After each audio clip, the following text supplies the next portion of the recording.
To determine the half-life of a radioactive element, the student plots a graph of ln mod dn by dt. So we have dn by dt is equal to minus lambda n. So therefore ln of dn by dt, okay, and now mod, so mod makes it positive, so this becomes ln of lambda into n. Okay, now what is n? N is basically n naught e to the power minus lambda t, so this is ln, so this becomes ln of lambda n naught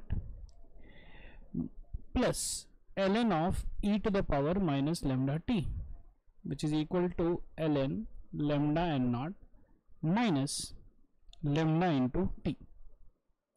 So now if you observe this graph is basically ln dn by dt.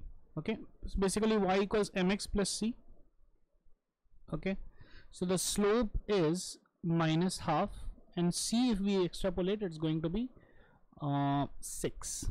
So this is 6 minus half t. So therefore in when we compare, okay, now like how we get this equation, that also we can understand. So if you see, this is the point 2 comma 5, and this is 4 comma 4. Okay, so genuinely it should be 0 comma 6.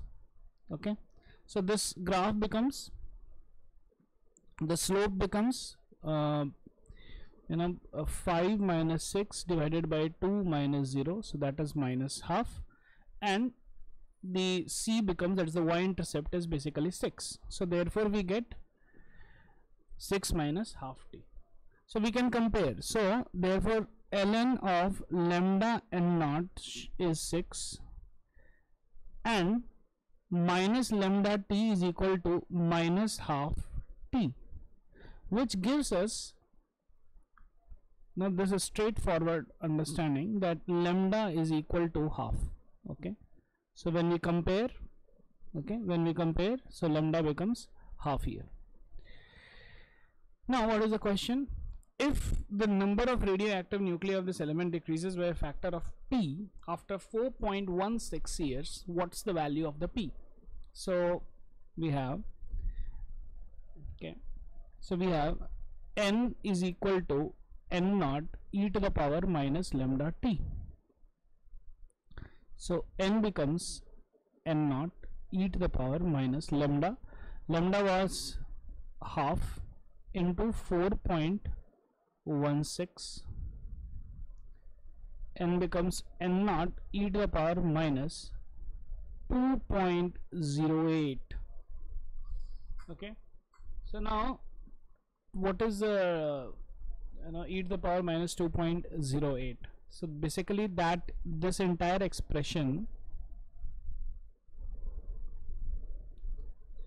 okay, this entire expression is basically, if we calculate, this becomes 1 by 8. So n becomes n naught by 8.